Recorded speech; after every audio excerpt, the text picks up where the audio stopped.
Luton, went to school here, went to sixth form college actually, where you were a governor at the time, and found myself at Cambridge University. And at the end of that time, I decided to move back here to Luton. My roots in Luton are pretty deep, but you've been here a long time as well. Well, 41 years, so it's definitely home now. My passion for politics is undimmed. I've been interested in politics since I was 10 years old. I love people and love company and love being around. But you're the same. You're getting to a point now, you've done so much work that almost everyone in the town knows who you are.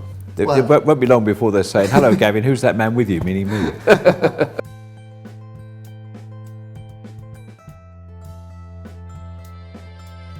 Well, we've seen a massive improvement in the schools. The quality of education you get in Luton schools is now infinitely better than it was. Every time I go around schools, I get really excited because of the quality of the education that people are experiencing there.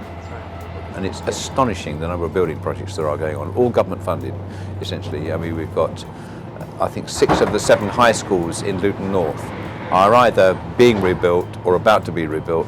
We've got the sixth form college, a complete new building. Yeah. Got the university. In fact, I've heard that architects and the construction sector say if it wasn't for these government projects, they would be in serious trouble now. And it's this sort of thing that keeps the economy going. If the Tories were to just savage all these programmes, unemployment would rise substantially and we'd be driven straight back into recession, and it could be very serious. Growing up in Luton under the Tories, kind of early 90s, I remember what it was like seeing, family, friends, closing the doors from their house, posting their keys back through the letterbox and walking away. And we cannot risk that again.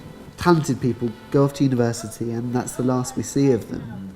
And actually we need to have people reinvesting back in this town. I always speak positively about my beliefs wherever I go. I mean, one of the things I really respect about what you've done is you haven't been afraid to stand up and speak out where you have possibly spotted that we're going in a wrong direction. I was asked to vote for things which I thought would be to their disadvantage. I said, I'm sorry, I think that's wrong. And I could refer back to, the people I'd met. I wasn't just talking in theory, I was talking about real people and how they were affected.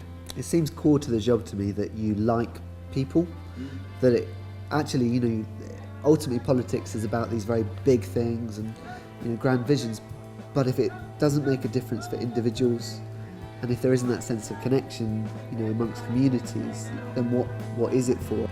Sure Start is possibly the greatest achievement of the present Labour government. I think it has made a real difference, and so many young families need proper support. Obviously the Tories want to take 20% of the Sure Start budget away. Sure Start, which makes such a difference to young families. And the Tories clearly are not interested in that part of the population. If you're interested in only looking after the rich and cutting Sure Start, you're interested in rich people who don't have children.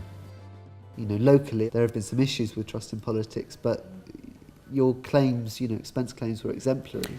Yeah, well, I don't. Again, I get slightly embarrassed by all this talk. I mean, I just do what I do. I go home on the train and don't have a second home, and focus on my politics, which is what I'm supposed to be doing. And I have to say that that $65,000 a year is not a salary on which people starve. My interest in politics is not filling my boots. My interest is actually changing the world. I want to advance towards a more socialist society, and whenever we make a step forward, that's when I cheer, that's when I celebrate. And if we have a step backward, I get annoyed and try and work to change that and reverse it. But politics to me is about passion and about commitment and about changing things, making life better.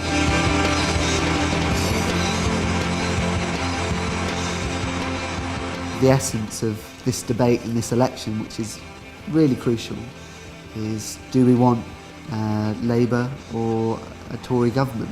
We can talk about what has been achieved in the past, but always to say, well, we're not satisfied where we are now, things have got to be improved. The Tories say they won't cut the NHS, but they will take away our rights to see a cancer specialist within 2 weeks. They'll take away our rights to see a GP out of hours. People know there is a real choice this time between cuts and employment. We can't give up on pushing for a fairer society. And if people have that kind of choice, they'll know that it really means something. I think a priority must be housing, because we've got 8,000 families on the housing waiting and transfer list, desperate shortage. Principle was like, if you can keep people in their jobs, you can keep them in their homes. And as for the health service, any squeeze on the health service means that elderly people in particular will suffer, because it's older people that use the health service more. It's Labour that is presenting a positive Britain, positive vision for Britain. It's all about education, it's all about employment. I'm proud to say that we've got two candidates that are local, that are rooted in the community, who are willing to stand up and speak out for Luton's interests. There's a lot to do, and we need a Labour government to do it, quite frankly.